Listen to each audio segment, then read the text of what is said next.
His wines received many international awards, same with his hotel, the Movenpick on Mactan Island, but that hasn't stopped him from continuously innovating his products and services. Here with us tonight is Mayor Manny.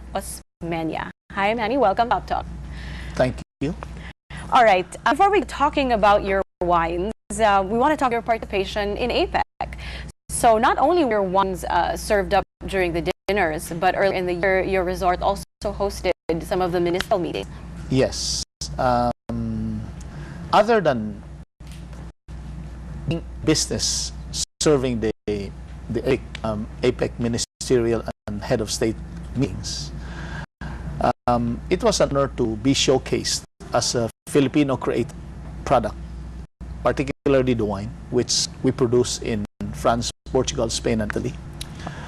And it was also good to see these ministerial meetings in our hotel, that we were able to be part of this event that basically puts Philippines getting a lot of attention from the global arena. Right. I think the APEC summit went very smoothly. It's and very peaceful. Thank God. Praise God. I was praying that it would be very peaceful and successful and safe. Exactly, and the feedback we're getting all around is quite positive. I'm sure it's a great honor for my two guests earlier and you to have been able to participate in something like this. Was the process you had to undergo in order to participate?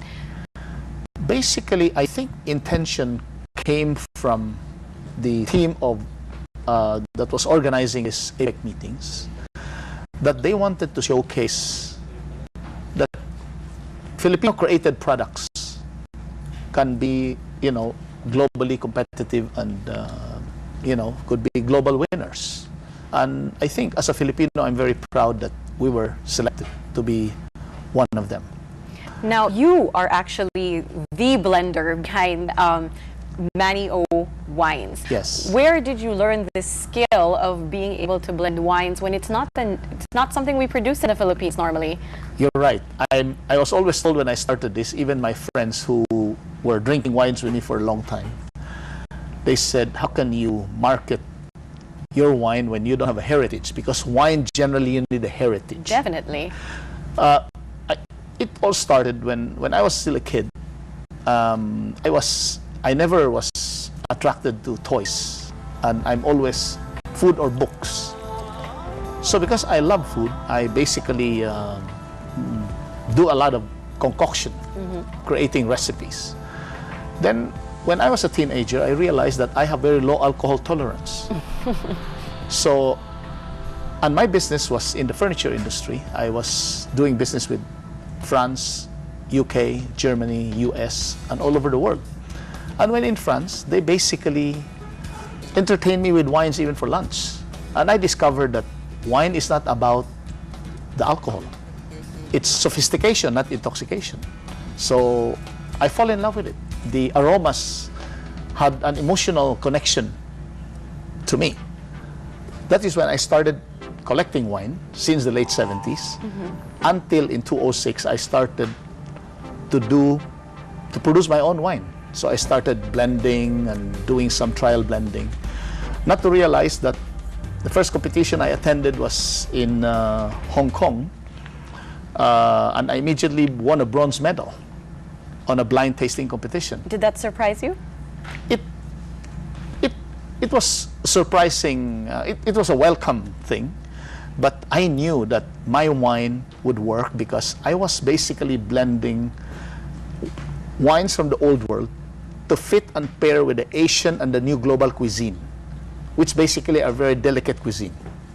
Right. So the French, especially, in the centuries-old vineyards and wineries, yes, they're very protective about what they do. They're very proud about what they do. What did they think about, this Filipino man coming along saying, okay, I want to blend it. I want to decide how it's going to taste. Exactly. In fact, I think one of the blessings that I have that I was able to make that entry in 2006, because all these winery people in France particularly have already known me because I've been collecting since the late 70s. So there was a relationship already. And then, and that was the time when the new growth market would be Asia. And everybody wants to sell to Asia. They want to sell to China. Because wine consumption in Europe, France, UK, which is the two biggest countries consuming wines, were flat. The growth were flat. So I guess in God's divine work, I was able to get in fairly easily. But of course, my first vintage, I was not successful, so I decided not to produce it. Okay. So I waited for the next vintage. But again, with your question, when I decided that I want to produce wine, I said the first country I want to produce wine has to be France. Okay. Because if I can get into France, yeah, the rest would be easy. Right. Yeah. And since then, you've been able to innovate and create more wines, and not just from France, but from other countries around the world as well. How important is it to have that diversity and that ability to innovate? Yeah, I would say wine being a product that you consume with your emotion. The most important thing is the innovation part of it would be to really study the palate of the consuming market you want to focus on. And my focus was the Asian palate, where food are hardly any dairy in the food. While the traditional wine producing countries, their food a lot of them are dairy based.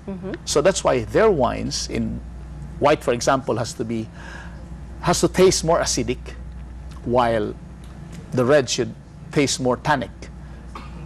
If you have a very acidic type of wine for our Asian food, it doesn't pair well. Okay. In fact, case in point, the same brand orange juice sold in Asia and sold in the US or UK, the same brand, same company, the formulation is different. I see. You see? Okay. So No I wonder. focused, my innovation basically was who's my market. Right. And you understood that very, very well. Exactly. Being Asian and being somebody who really loves food. Okay. We mentioned earlier that you are also the owner of Movenpick in Cebu, in Mactan. Yes. And that place is, any hotel, any resort, makes its money on the service that it's able to provide. How do you innovate the services within your resort? I think, again, because service is a personal touch, it's not technology. And as long as the service is sincere rather than robotic and scripted, the other party can feel it. In fact, that's what we do in our training all the time in our resort in Cebu. Even in our, innovative dining company, which is the Ibiza Beach Club, which I call lifestyle dining plus bespoke entertainment. So the service has to come from the heart, simply. How can you teach that, though? Alam mo, by nature, that's the beauty with Filipinos. We do things when we are working, even if it's a job, everybody's having fun doing their work. So as management or owner, you just have to make sure that you support them having fun giving the service. So sometimes when the plate is set on the table, it might be slightly crooked, but if the waiter comes with a smile and fixes the crookedness of the plate, you create an interaction with your guest. Rather than make it straight and the guest doesn't feel that you're really having fun on what you do, you walk away, it's very cold. Yeah. So it's innate in us. We are loving people. That's true. And we are very, very good hosts. That's why it's incredible. I mean, I live in hotels year about 150 days. There's no place like what we have here. I agree. Now, you're a big believer in inclusive growth, Yes. right? Yes. How were you able to make that translate in your businesses? So, like the Manny wine, we decided because I started believing in inclusive growth only a few years ago. I would not claim that time ago. It was always about me. After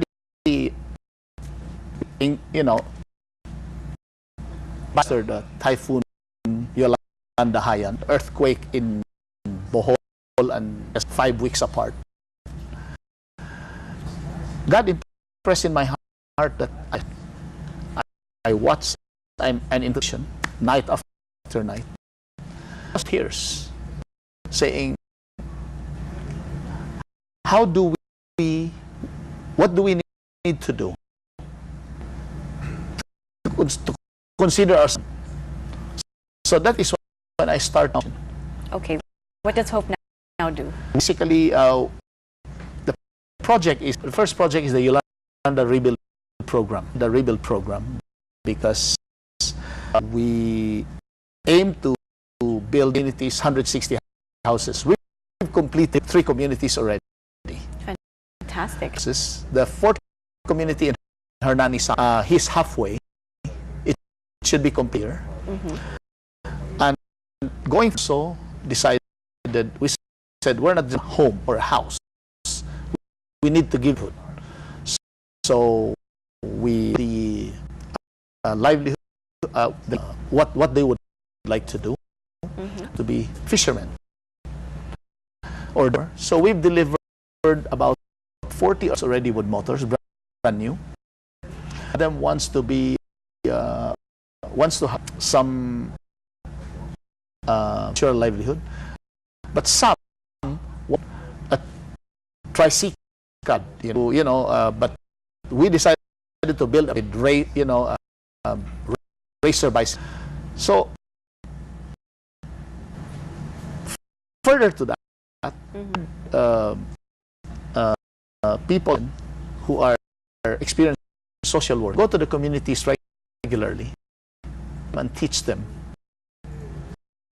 nurse. Because even in the APEC meet, I love the big talk about, or the big conversation about big capital should innovate ways to help small business.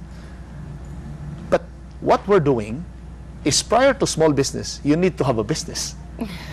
So if these people have lost everything because of natural disaster, you need to give them a start. So we're basically starting them, not just giving them the hardware, but the software, coaching them, simple accounting practices, teaching them expense cannot be more than income. Right. How has your sort of corporate social responsibility activities, how has that affected your businesses? What's different now that you've added that into the mix of what you do? The biggest reward I'm getting is I feel good. I feel incredibly good. And I feel humbled. Every time I go to these communities, when I see them and see myself, I feel very blessed. And I become very grateful and contented. And I think, like, the Bible is very clear that godliness with contentment is great gain. And that's true. I've gained that contentment. And I think contentment is more valuable than any material things. For sure. You can't buy it. Yeah, exactly. There's a lot of very successful businessmen out there who aren't happy. In fact, many.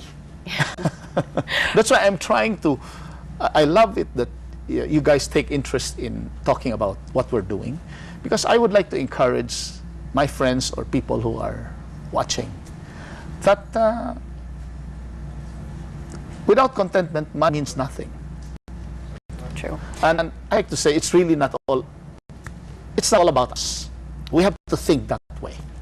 Yeah. That's a very good message. Yeah. Before I let you go, what else would you like to impart to other SMEs out there, considering all your years of experience and now following this APEC experience?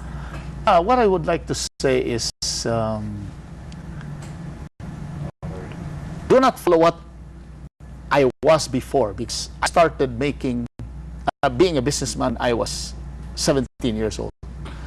But until a few years ago, I thought it's all about me. You work very hard, you create great products, you make a lot of money, you keep everything for yourself. My encouragement would be, start right. If you think of creating your future market, you need to start right. Because these people, like what we're doing now, community people that we're teaching them how to be a business person, they'll be the future consumers. If they don't have anything to pay for, they can't be your consumers. So to sustain, inclusive growth also sustains economic activity. So that's my advice. That is wonderful. Manny Osmeña, salamat. Manny O. Manny O.